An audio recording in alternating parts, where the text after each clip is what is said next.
नमस्कार, मैं चंदन कुमार और आप देख रहे हैं अपना पसंदीदा चैनल अंगवानी। साथियों, अभी जो साथ में आप देख रहे हैं सर, काफी लंबे समय के बाद जो सर ने आज समय दिया, सर आपका बहुत स्वागत है।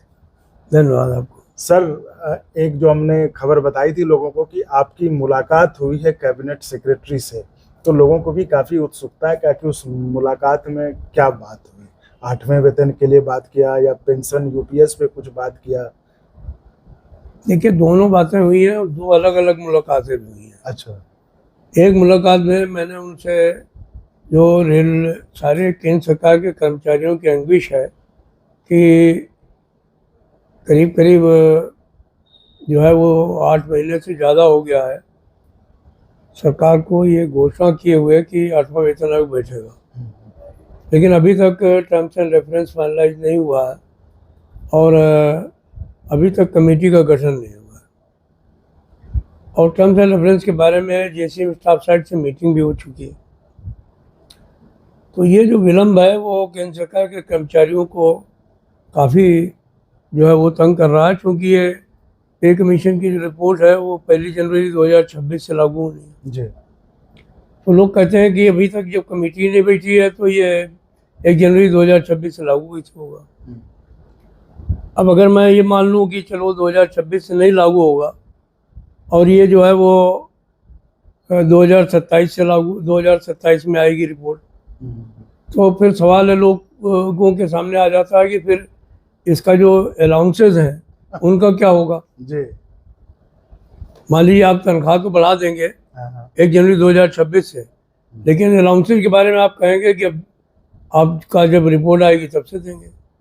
तो आजकल के जो लोग हैं वो सारी चीज़ें समझते हैं, तो इसलिए हमने मुलाकात की थी। मैंने उनसे कहा कि भाई इसको लेकर के लोगों के अंदर बहुत जिज्ञासा है। तो उन्होंने कहा नहीं, चीज़ें प्रोसेस में हैं और बहुत जल्दी इस पर कोई फैसला आ जाएगा। आपको तो बताया ही होगा सर, आप बता नहीं रहे। प्रोसेस में तो निर्मला सीतारमण जी ने भी कहा सर जल्दी आ जाएगा। अगर माननीय जो है वो वित्त मंत्री जी कह रही हैं तो मैं उसके बियॉन्ड क्या कह सकता हूँ।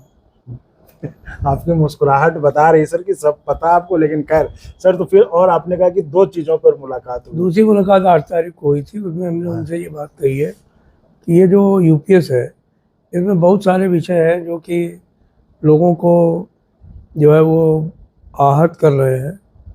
उनमें सबसे बड़ा इशू ये है कि आपने वीआरएस को ये कहा है कि वीआरएस आदमी अगर लेता है 25 साल की सेवा पूरी होने के बाद जी, तो उसको पैसे मिलेंगे 60 साल के बाद। इंतज़ार करना पड़ेगा। तो ये गलत है, क्योंकि वीआरएस लोग जो है वो आसानी से नहीं लेते हैं, या तो कोई मुसीबत में लेता है या उसका कहीं सिलेक्शन अच्छी जगह हो जाए तभी लेता है।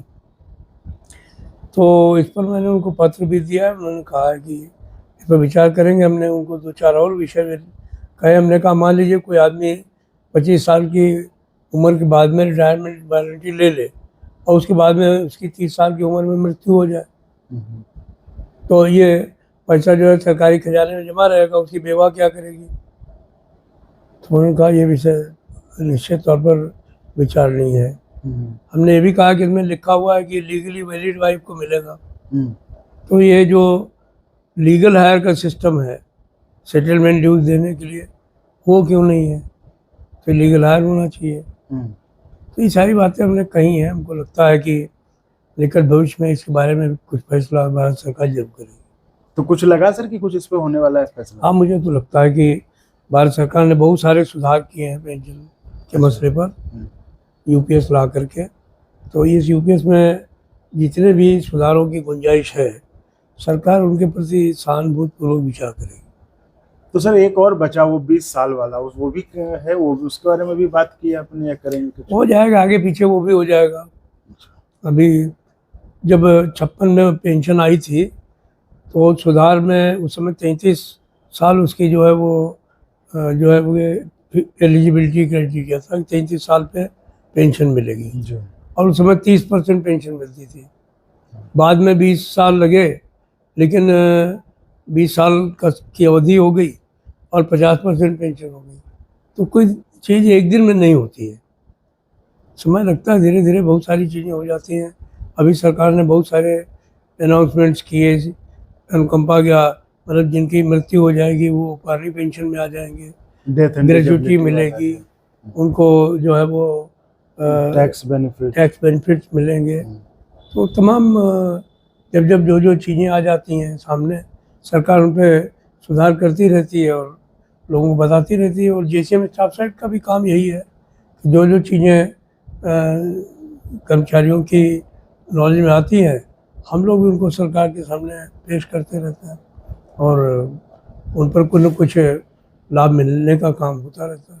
बहुत बहुत धन्यवाद, आपने समय निकाला और बताया। और साथियों, आपको भी पता चल गया, खुद शिवगोपाल सर ने बता ही दिया कि आखिर उनकी जो बैठक हुई थी कैबिनेट सेक्रेटरी से, खासकर ऐसे समय में जब देश के तमाम कर्मचारी जो उनके दिमाग में चल रहा है 8वें वेतन आयोग में क्या होगा, कब आएगा, कौन कमेटी में होंगे, उस समय इनकी मुलाकात जो एक अहम चर्चा का विषय हुई थी, आखिर कैबिनेट सेक्रेटरी से मिलकर क्या बात हुई, तो वो सर ने आपको खुद बताया और आपने सुन भी लिया। तो चलिए फिलहाल इस वीडियो में इतना ही। आप ऐसे ही चैनल को लाइक शेयर सब्सक्राइब करते रहे। बहुत बहुत धन्यवाद। धन्यवाद सर। बहुत और अगर आपको अच्छा लगा तो एक बार और आपको मैं कहना चाहूँगा कि आप इसको प्लीज सब्सक्राइब और शेयर करते रहें ताकि हमारा भी मनोबल और सपोर्ट बना रहे।